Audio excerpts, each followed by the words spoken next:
Welcome to Beemaster 79. In this lesson we look at relative clauses with who, that, and which. By the end you will know exactly which word to choose, when you can leave it out, and when you need a comma. Let's begin. So, what is a relative clause? It is simply a piece of extra information about a noun, and it sits directly after that noun. Look at this sentence. I know a man who speaks 5 languages. The words, who speaks 5 languages, tell us which man. They answer one question, which one? Without a relative clause we would need 2 short separate sentences instead of one smooth one. Here is the core rule, and it is short. Use who for people, use which for things and animals, and use that for either people or things. So we say, the nurse who helped me for a person, the bag which I lost for a thing, and the bag that I lost is equally correct. But remember this, that can only replace who or which in a defining clause, that is, a clause with no commas. We will come back to this.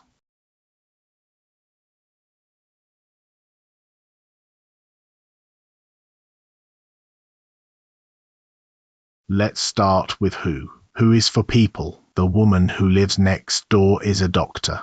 Here, who stands for the woman, and it tells us which woman we mean. I have a friend who works in Berlin. Who stands for a friend. The students who arrived late missed the test. In every case, who introduces information about a person. You may also meet the word whom. It is used for objects, but in modern spoken English we almost always use who or that instead.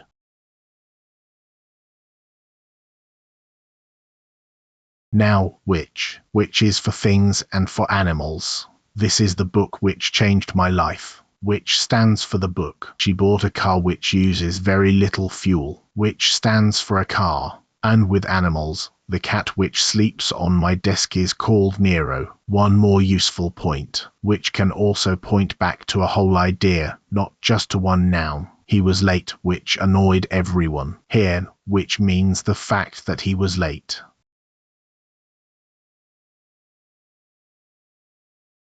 Next, that. That is the flexible one, because it works for people and for things. The man that fixed my bike was very kind. Here, that replaces who. I lost the keys that you gave me. Here, that replaces which. And after a superlative, that is the usual choice. It is the best film that I have ever seen, but there is one hard limit. That is never used after a comma. Clauses with commas always need who or which.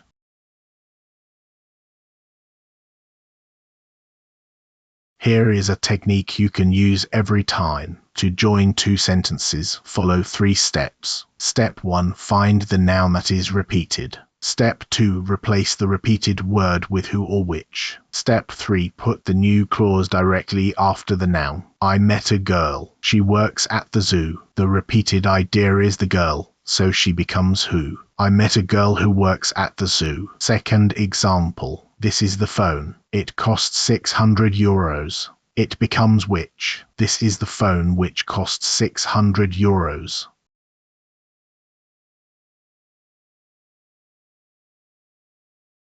Now a very useful shortcut. Sometimes you can delete the relative pronoun completely, but only in one situation, when the pronoun is the object of its clause. Here is the quick test. Look at the word straight after the pronoun. If it is a subject, like I, we, or she, you can delete the pronoun. The film that we watched was boring. We follows, so you can simply say, the film we watched was boring. But compare this. The film that won the prize was boring. Here a verb follows, so that is the subject, and you must keep it.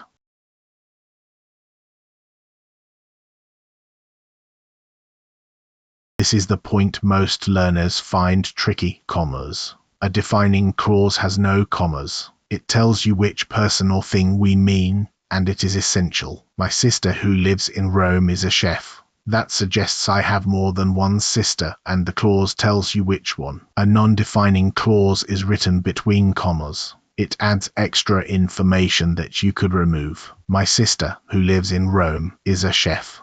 Now I have only one sister, and living in Rome is just a bonus detail. And here is the rule to memorize. After a comma you must use who or which, never that.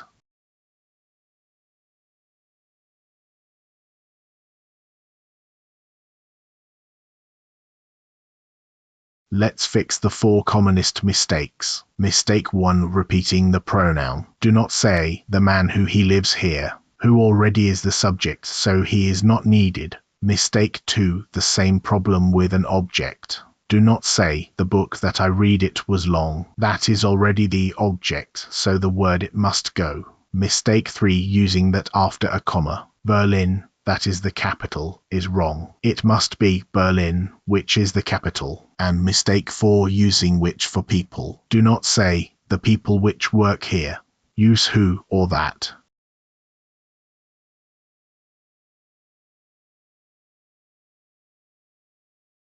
Now it is your turn. Look at the 6 sentences on the screen and choose who, which, or that. Read each one carefully and watch out for the commas. Pause the video now, write down your 6 answers, and then come back. The answers are on the next slide.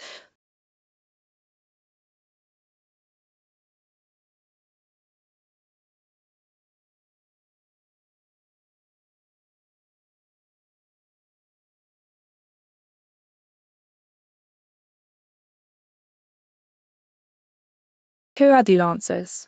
Number 1, who. The doctor is a person. Number 2, that. The letter is a thing, and which is equally correct here. Number 3, which. There is a comma before the gap, so that is impossible. Number 4, who. The woman is a person. Number 5, which. The song is a thing, and that also works. And number 6, which. The gap comes after a comma, and it points back to the whole idea. You passed the exam. So numbers 1 and 4 also accept that. Numbers 2 and 5 accept both which and that. But numbers 3 and 6 follow a comma, so only which is possible.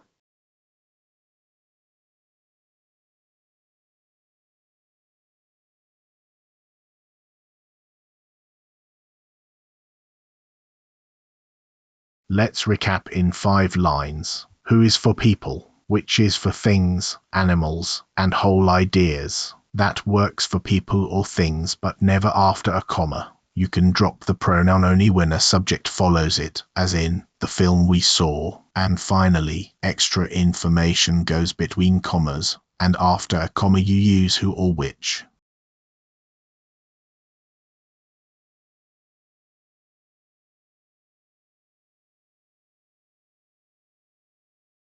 Thanks for watching. Try writing just 1 sentence a day using who, which, and that. It becomes automatic much faster than you think. If this lesson helps you, subscribe to BMaster79 for more English grammar. See you in the next video.